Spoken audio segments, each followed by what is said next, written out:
Hey guys, it's Marley, aka Type 1 Reader. Today I'm going to be talking about my July reads.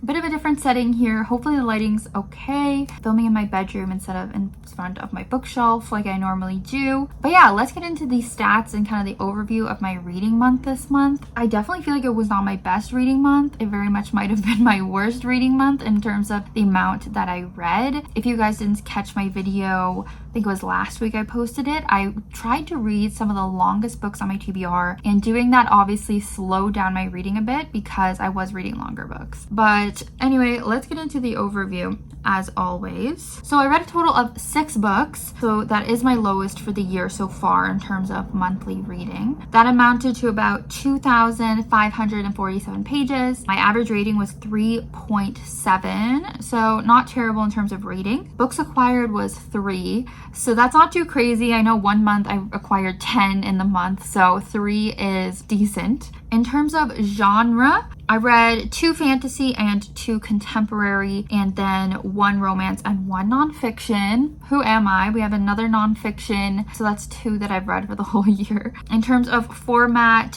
physical 1 out. 5 of the books I read were physical and I have them here with me, and then only 1 was an ebook. And then in terms of year published, we had no repeats. I basically just read 1 book from 2024, 1 from 2023, 1 from 2022, 1 from 2021, and then 1 from 2018 and 1 from 2008. So no consistency there.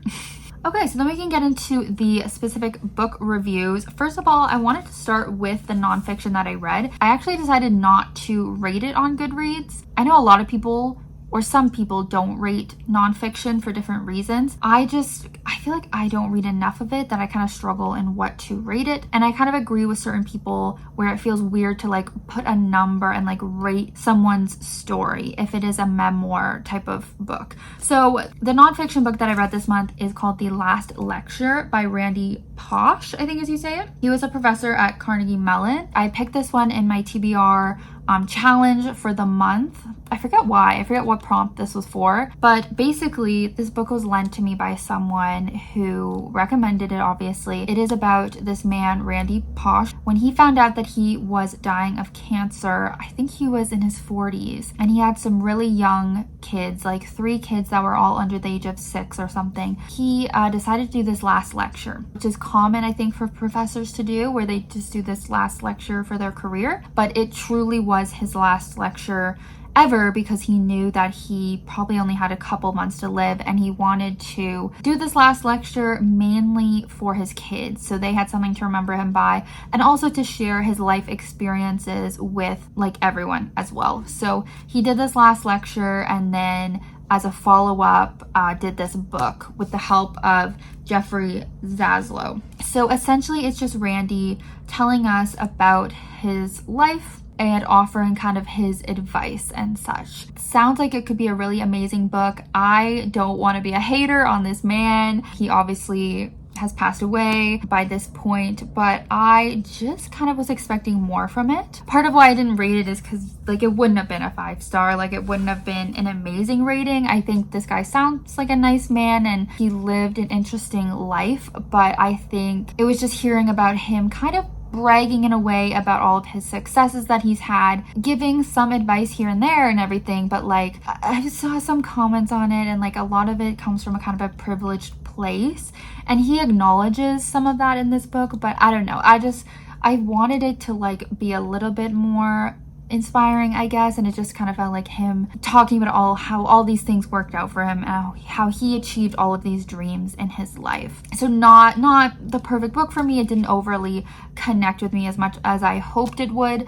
However, I will say I overall enjoyed reading it because it was a relatively short book. I read it in basically a day, and I normally read fiction, and I do think it was really refreshing for me to read a nonfiction book, just read this totally different type of content that I normally read. So that was refreshing. I think whenever I read a nonfiction book, I'm reminded of how I really should pick up more nonfiction. This one just wasn't necessarily my favorite, but if if it sounds interesting to you, I think you could definitely pick it up and read it in a day, or read, maybe read it more slowly than I did and read like a section every couple of days or whatever. But anyways, I did read the last lecture. Then to get into books, I did actually write. So I read Expiration Dates by Rebecca Serle. This was my book club book with my friends. I had suggested it because I heard some really great things about it. Unfortunately, this is another book I would say maybe didn't live up to the hype. I did rate it 3 stars and I did overall enjoy it, but obviously not as much as I hoped to. So this is a romance book, contemporary romance with a little bit of magical realism, as we're following this main character,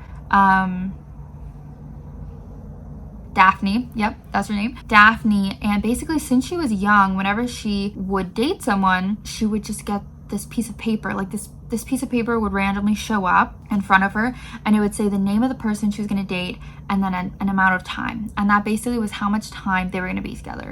So maybe it was, Hugo and it said 3 months, or Paul and it said 3 weeks, like that kind of thing. So this is how she's lived her life. And then all of a sudden, kind of the catalyst of the book is that she gets this paper and it says a name, but it does not say amount of time.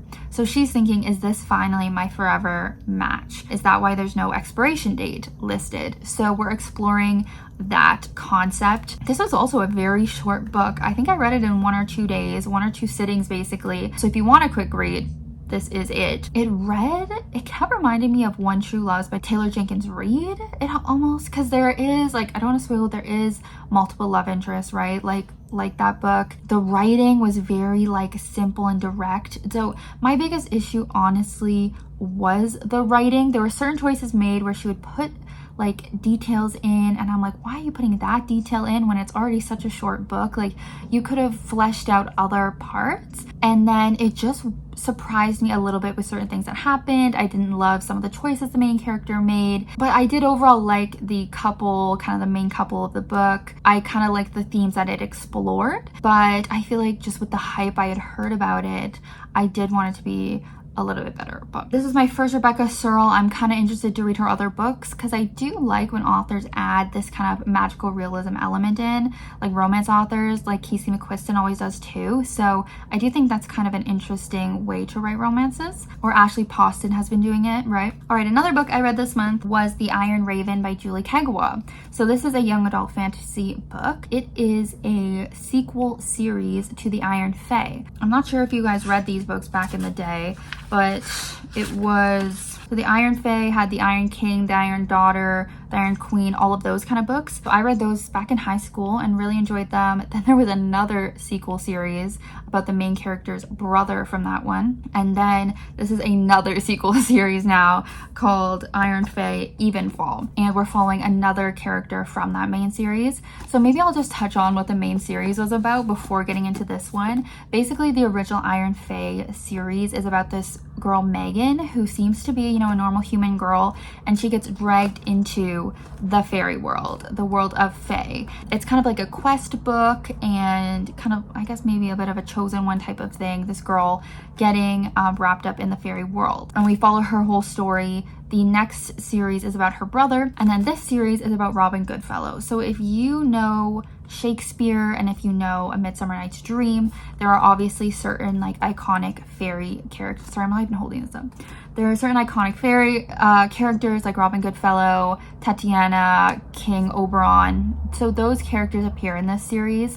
I really like that. I've read a few different fairy series and I feel like this is one of my favorites. If you're looking for more fairy books, obviously it's a young adult, so it's not going to be a direct comparison to something like A Court of Mist and Fury with kind of the steamy scenes, but it is still really cool fairy lore and fairy mythology, I guess. So Robin Goodfellow, we're just following him, and we do have a bunch of the other characters from the previous books appear in it. So that was a kind of nostalgic, enjoyable element for me. However, as you can maybe tell, this series is getting dragged on. This series does not need to happen. It feels very repetitive, not just in terms of each of these books in this huge long series, but even in this specific book, there was so many action scenes, so many battle or fight scenes with these different monsters, and it just started to get repetitive for me. I don't love to read those type of scenes constantly, so I did rate this 3.5 stars. I feel like because I just have this connection to these characters, characters after years. This, again, nostalgic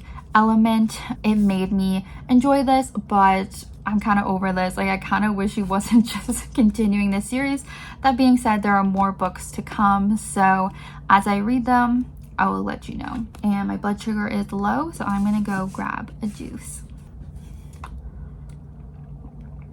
I hope I've been making sense in these clips with my blood sugar being low, because it makes my brain like not work properly. So hopefully I have been making sense in these reviews. All right, let's just move on. The next 3 books, the last 3 books, are all rated 4 stars. This one I read in my reading vlog for the month, where I read some of the longest books on my TBR, and that was Iron Flame by Rebecca Yarros, the sequel to Fourth Wing, of course, which was the very popular romantasy dragon series. So I liked the first one. We of course follow Violet. She enters in this training to become a dragon rider, and it's very dangerous, and many of her classmates die. She is very special, so she ends up, I don't want to spoil actually for people who haven't read it, but there's certain things that make her special when it comes to the dragons that she ends up connecting with. I forget what the term is when they like connect with the dragons. You can tell my blood sugar is low. Like, oh my goodness, I cannot think. Anyways, and the romance is a really big part of this series. She ends up getting kind of a forbidden love, I guess, with this guy Xaden, who's also at the school, and he has some secrets. There are a lot of secrets that she kind of uncovers about this world and the war that's been going on in this world. So in Iron Flame, we're picking up, you know, where we left off. Violet is still at this school, but Xaden no longer is. So they're trying to figure out the relationship after the revelations of the first book. They are having trouble communicating and trusting each other. And then we're continuing to see Violet's journey at the school as she's continuing to train and having people kind of work against her. Trying to be vague because, of course, I don't want to spoil this. So I will admit this book was a little bit slow for me at first. I really think you got to get through the first 300 pages for more of the action to start happening, because a lot of it is repetitive to the first book because we're in the same setting. Similar things are happening in the plot, but I think the second half we have a lot more that gets developed. We have new characters introduced, and by the end, I mean, there's an exciting like battle scene, action scene. It is a pretty exciting and entertaining series. The romance I continue to like, not love, like they're not my favorite couple, but I do continue to like their dynamic. The only thing is that Xaden started to get a little bit overprotective, and that is an ick for me. That's like something I just don't like. But yeah, overall a good time, and I did rate it 4 stars. And then we have the second book that I read in that reading vlog I mentioned, The Winners by Fredrik Backman. So this was another long book, and I, again, obviously quite enjoyed this book, giving it 4 stars. This was the 3rd book in the Beartown series by Fredrik Backman, if you've heard of that. Essentially in Beartown, the first book, we're following this town called Beartown. I feel like I've described this book so many times on my channel over the years, so sorry if that's repetitive, but I do really recommend this series, so sorry, not sorry. But yeah, in Beartown, we have this hockey team, and the town is very passionate about their hockey team. They're so proud of it. And then the star of the team actually sexually assaults a girl in the town, and everyone in the town has to kind of rethink everything. Normally, like, they love the hockey players, they could do no wrong, and now they have to face the fact that like this one star hockey player has done something very wrong. And so we're following a bunch of the hockey team. We're following the coach, or like the manager, we're following the girl who was assaulted, we're following a bunch of different townspeople. It's very emotional. Obviously it's dealing with some heavy topics, but very like important topics as well. Then there's a second book, and we're continuing to follow these characters and these themes and just building on it, introducing this rivalry that Beartown has with a town nearby. And in this third book, just continuing that same kind of stuff. This is a series that I feel like didn't need to necessarily continue. I think you can read the first book and be content. I think you can move on and read the second book and be content, or you can decide to read the third one. It just kind of continues to have similar vibes, and you just get to see more of these characters' lives. So if you are really invested, you might want to continue. I have enjoyed reading the full entire series. However, I would say this is my least favorite book in the series. I think You can see the length. I do think it dragged on a little longer than it needed to. Started following some different plot lines I wasn't obsessed with, like it got a little bit political. And there was, is it spoiler to say there was a big character death? I mean, there's been upsetting deaths and stuff throughout the series. You know, I guess you should know to expect that. But yeah, it was very upsetting for me. If you saw that vlog, like I was crying when I read this. So keep that in mind. Like maybe you don't want to continue the series if you don't want to face that death. But overall, like Fredrik Backman, super talented, love all his books, recommend all of them. But just know you probably will cry when you read them. So that's what I have to say about this one. And the last book I read this month, which I guess would be my favorite, another 4-star, was Solitaire by Alice Oseman. This is actually her first book that she ever read, but I'm reading it pretty much last. I think I only have one more book to go and then I've read all of her books. But this is about Tori Spring, and that is the sister of Charlie Spring, the main character in Heartstopper. And so obviously she appears throughout Alice's other books and the graphic novel series. This is finally Tori's story. I say finally, but I think it was her first book. You can definitely tell that it was her first book. Apparently she did go back and make edits to it.